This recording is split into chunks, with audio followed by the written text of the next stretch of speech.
خانمە هەڵبەسوانی پۆڵەندی هالینا پۆشڤیاتۆڤۆسکا دەڵێت پێویستمان بە گەلێ وشەی سادە هەیە.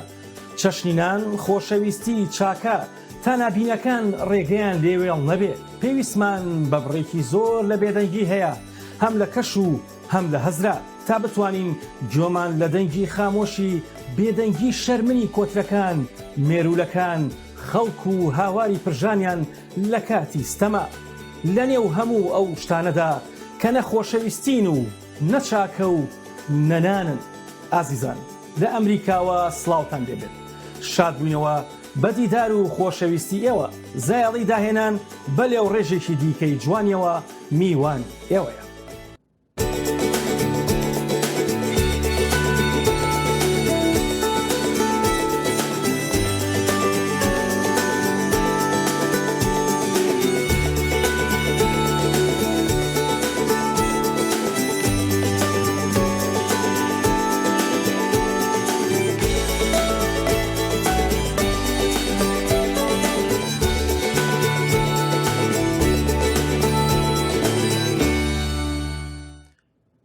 هەموو جیهان سەرقاڵن بە خاوێنکردنەوەی جیهانەوە لە خاشاک و شتە بەکارهاتوەکان کە ژینگە پیس دەکەن. خانمێکی شاری سلێمانی لە پرۆژەیەکی ناوازەدا وەک ئەمریکایەکان جلوبەرگە کۆنەکان مۆدێلی جیاواز و نوێی لێ بەرهەم دەهێنێتەوە. ڕێباز مەجید بۆ زایەڵا سەرداری ئەو خانمە کارداری بۆ کردین. جوانە هونەرمەندێکی شاری سلێمانیە و لەسەر ئامێری درومانەکەی سەرقاڵی کارێکی جیاوازە. ئەو لە جێی فڕێدانی جلوبەرگە کۆنەکان پارچەکان کۆ دەکاتەوە و لە پرۆسەی بەکارهێنانەوەدا جلوبەرگی نوێ بە دیزایانی نوێ بەرهەم دەهێنێت. نزیکی 4 ساڵێک ئەبێ ئەو ئیشە بۆ خۆم ئەەکەم بۆ جلوبەرگی خۆم و ماڵەوەی کەمیا بۆ هاوڕەکانم بەشێک لە هاوڕەکانم و ئیشەمە کرد. شتمەکێکیان تێکەچوو یا جلوبەرگێکیان تێکەچوو بە پێڵاو بە جانتا هەشتێکی تر وایە یان هێنا بۆ من بۆەوەی بۆیان دەستکاری بکەمەوە یان شتێکی تریتیا بەکاربێنم بۆی ئەو بەشە خراپی بشارینەوە.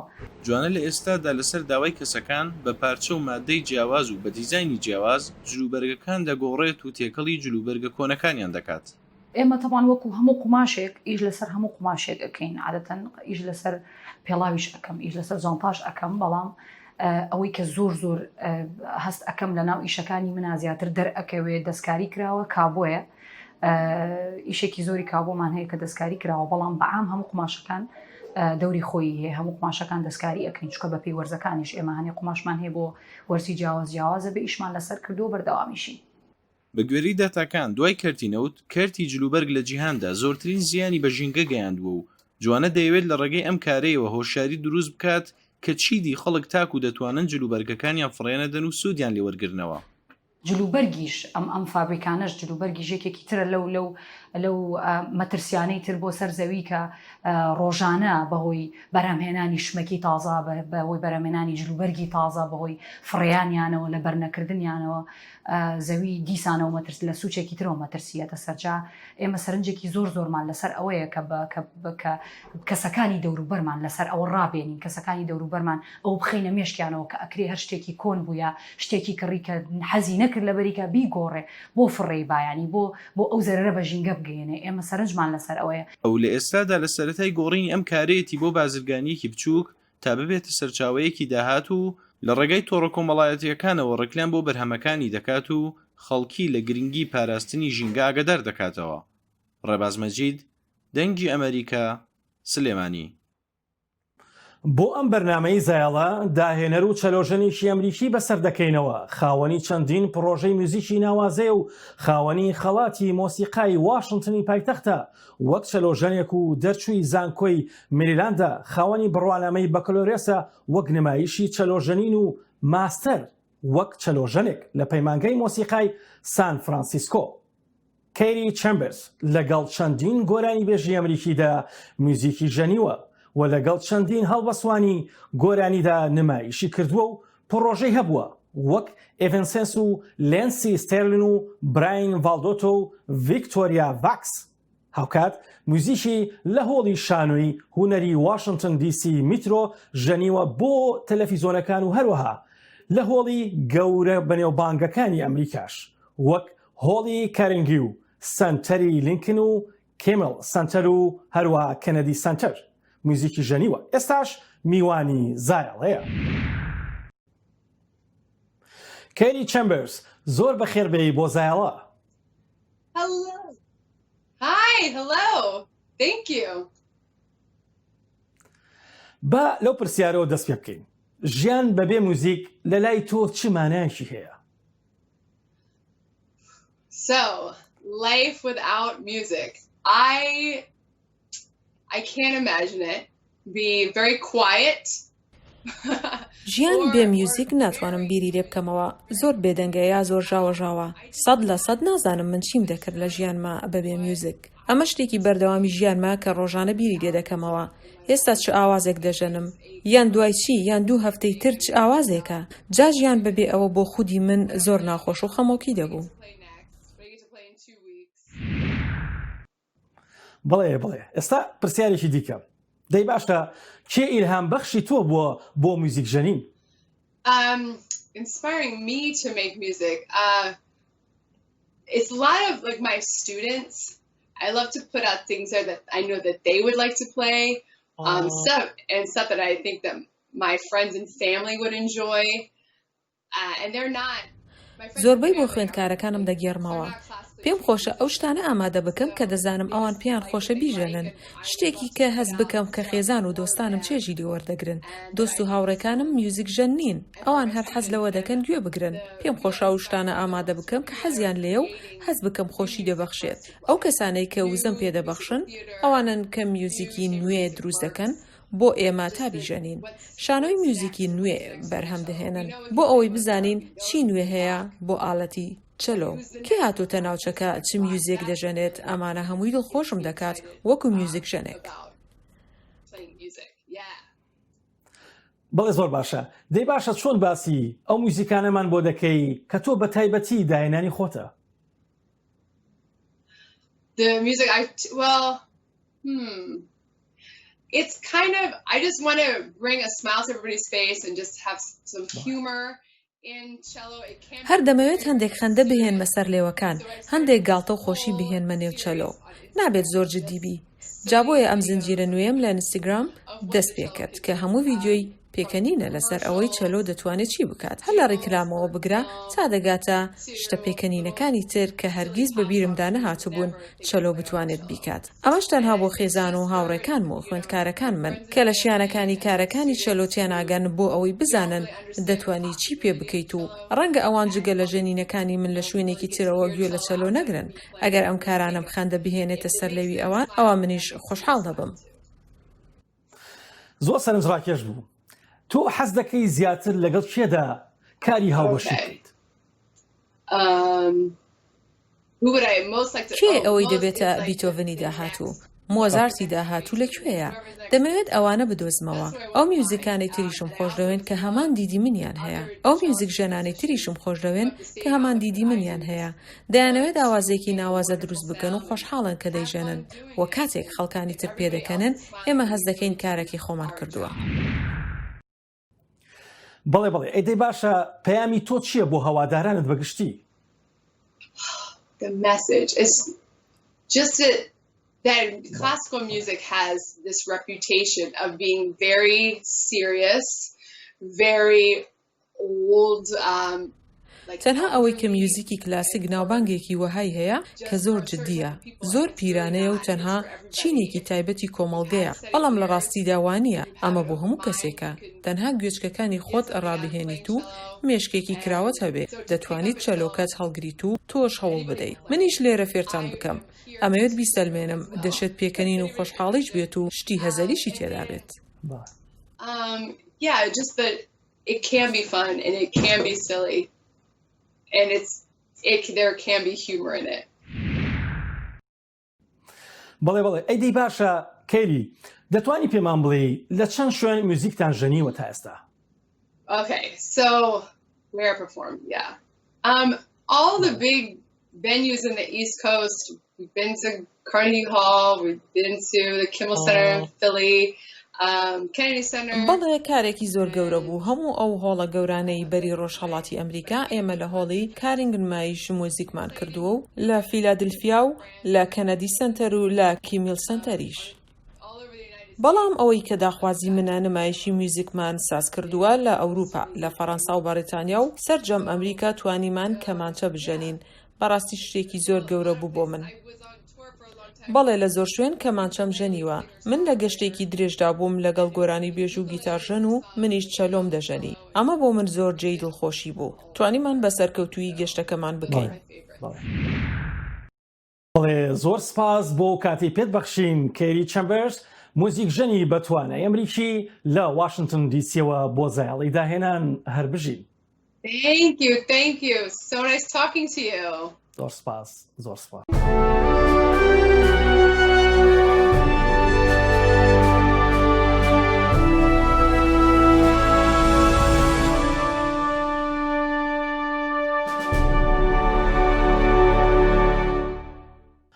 ئەدۆنیسی هەڵبەسوان و بیرمەند پرسیار دەکات و دەڵێت دنیا هەر ئەمەیە بەڕاستی؟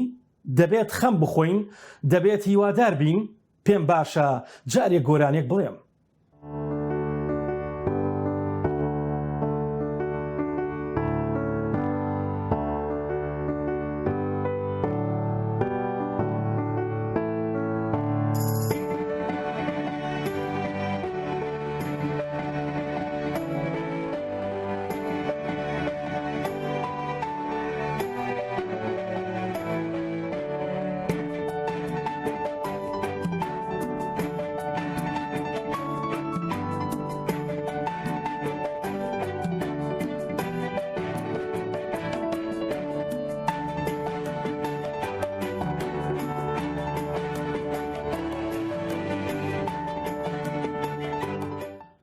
کارامەیی و داهێنانی تاکە کەسێک ڕەنگە گەوهرە لە بیرکراوەکانی شارستانی وڵاتێک ڕزگار بکات بەر لەوەی وەک پەیکەرتاشێک تاشە بەردی گەورەی وڵاتەکە بشکێنێت و بگاتە سەر دڵی ڕقی بەردێک ئەو شۆفێری بار هەڵگر بوو.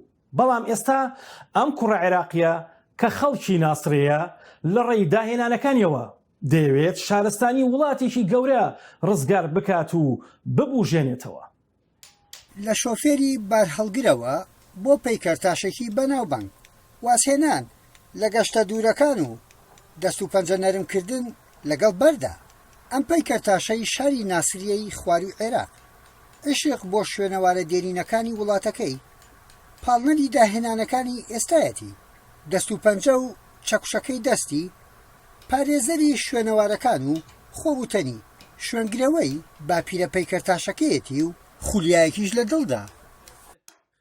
بديت أقلد بالآثار السومرية تقريبا 10 سنوات بديت أشتغل بهن استمريت 5 ساڵ کۆپی پەیکەرە سومێرەکانم دەکردەوە بۆ بەهێزکردنی دەستەکانم و خۆشەویستیم بۆ شوێنەواری وڵاتەکەم پاشان ڕوانیم کارەکان جێگای گرنگی پێدانی خەڵکە.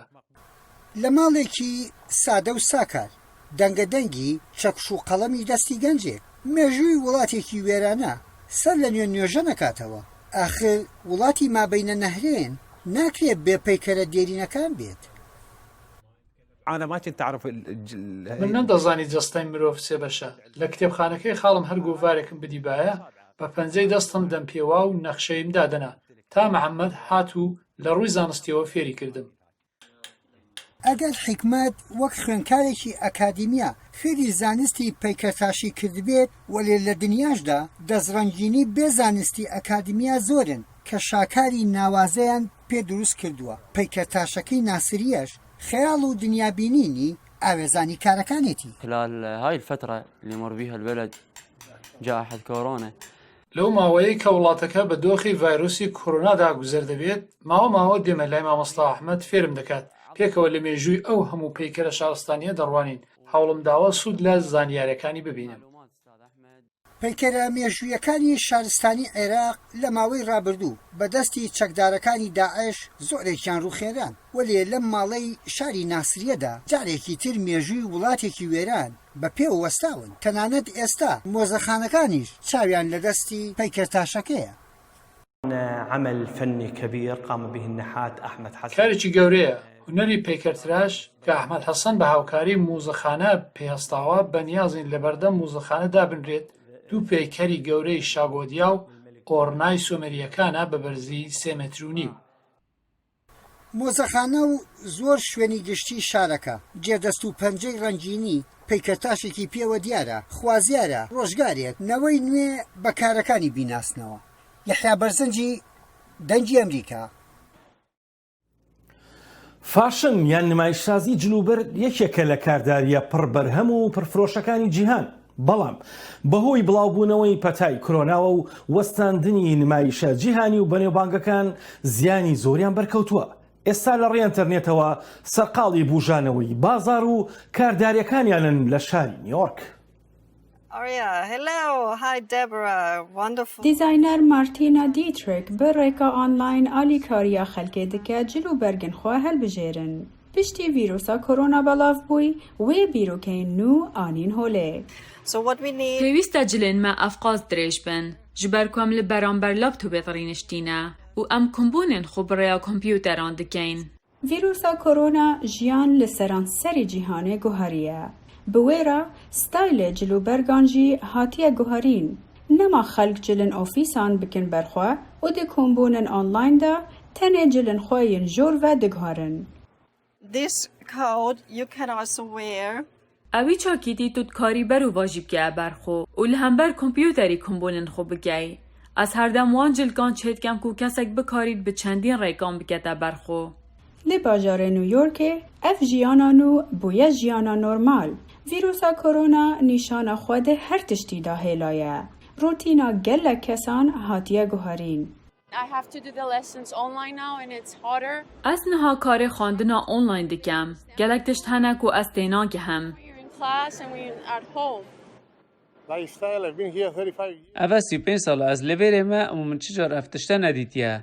Hemî parên min kom kirbûn min xerc kir. Jiyan hatiye guhartin tiştê min karî bû berî nû kes bikem nûke ez nekarim. Ez nekarim kes û karên xwe bibînim û ev ê karîgeriyeka mezin li min kiriye. Metro û basên Newyorkê vala bûne ji ber ku rûnijvanên bajar bi piya diçin karê xwe. Tê texmîn kirin ku ta meha yek 600,000 kes wê karê xwe ji dest bidin. Gelek kes bihêvîne di meha neh de jiyan vegere weke berê. Desthilatdarên bajarê New Yorkê ragihand ku di demekê nêzik de zarok dikarin vegerin dibistanan. Lê tê çaverê kirin ku kar weke berê nabe.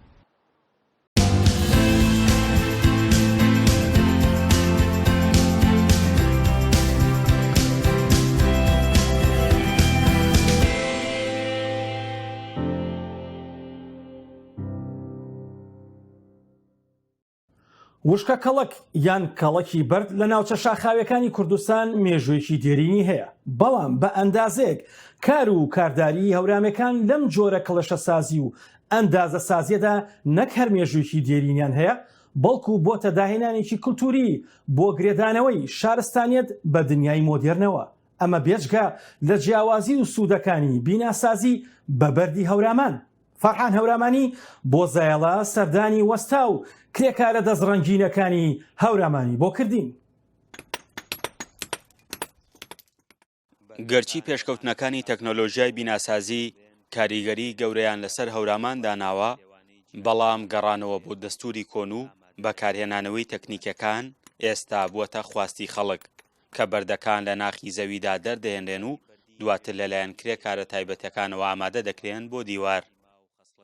من بڵێم یەکیان وەکو خۆم بڵێم پێت من ئەمە 10 ساڵە خەریکم ئیشمەوەیە ئێتر عەرز بە حزورەکەم ئیشەکەی ئاوایە ئەگەر بەم جووری چەنەوەی ئیشەکە ناکرێت.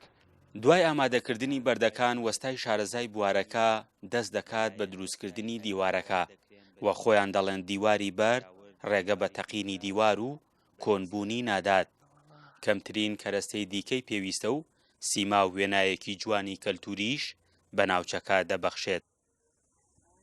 لەگەڵ دیواری ئاسایە جیاوازی زۆرە، ئەمە هەر بەردی بڵێن منتیقەی هەورامانە. منتیقەی هەورامان لە کۆن و ناوچە ساردەکانیان بەم بەردە دیواریان کردووە، چکان بەردە هەم بەرگەی سەرما زۆرەگرێ، وەک دیواری بلۆگ نیە. دیواری بلۆگ لەگەڵ تەڕ بوو ئێتر ئەم دیوی تەڕەکە.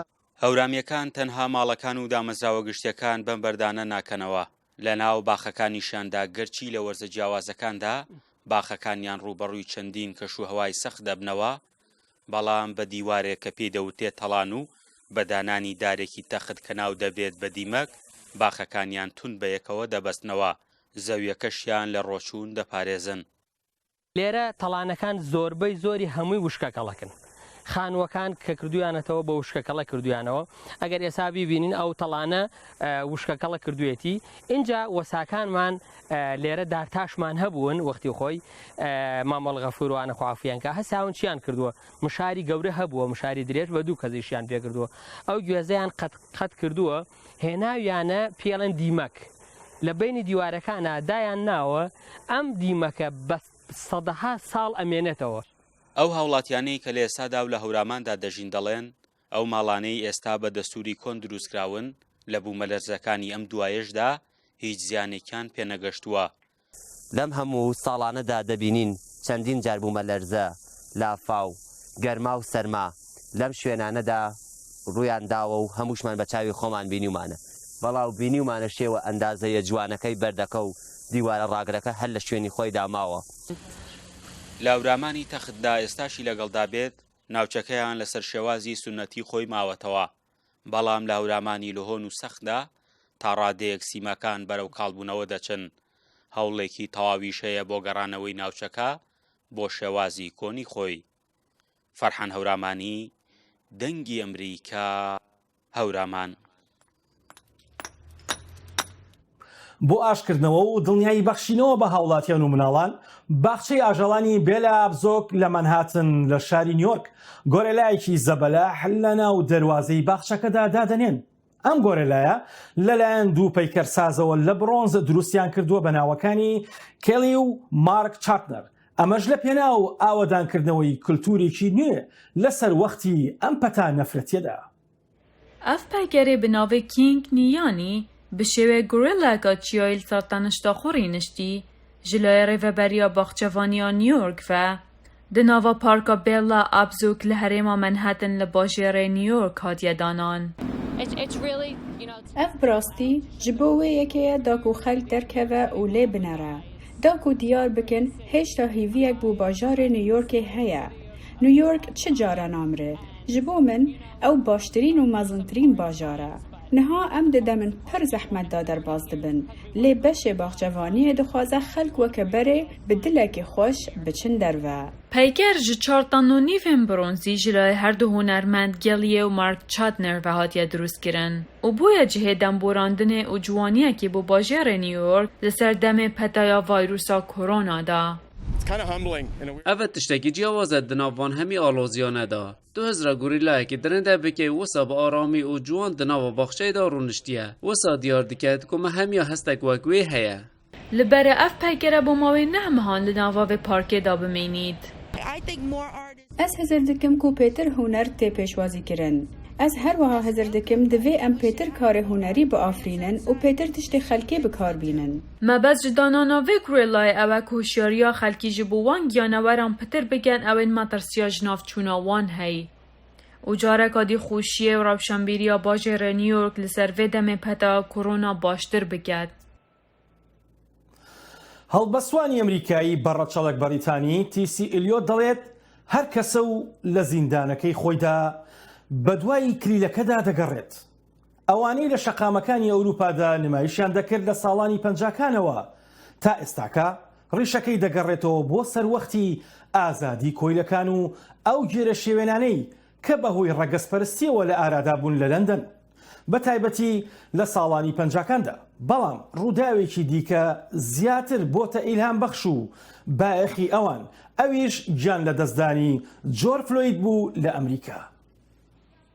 ڕێکخەرانی گەورەترین ئاهەنگی سەرشەقامی ئوروپا کە ڕێگوڕیشەکەی دەگەڕێتەوە بۆ ڕزگاربوونی ڕەشەکان لە کوێلایەتی و شۆڕشەکانی دژی ڕێگەزپەرستی لە کۆتایی دەیەکانی 1950 لەندەندا دەڵێن ئاهەنگەکەی ئەم ساڵیان گرنگترە لە هەموو ساڵێک و ئەم بۆنەیەی ئەم ساڵ لە میانەی هەڵمەتە جیهانیەکاندا بۆ دادپەروەری بەڕێوە دەچێت کە لە دوای مردنی جۆرج فلۆید دەستی پێکردووە. کەرنەڤاڵەکە ناڕەزاییە. ئێمە هەمومان یاخین. ئامادەبوون و بەشداریکردن لە کەرنەڤاڵەکەدا داکۆکیکردنە لە ڕاستیەکان و هەروەها لە ئازادی. ئەوان ئیمساڵ پەیامی بەرگری و ئاشتەواییان لە ڕێگای ئۆنلاینەوە ڕادەگەێنن لەبەر ئەوەی ناچار بوون بۆنەکەی ئیمساڵیان بەهۆی کۆڤید-19ەوە بە شێوەی ئەلەکترۆنی بەڕێوە ببەن.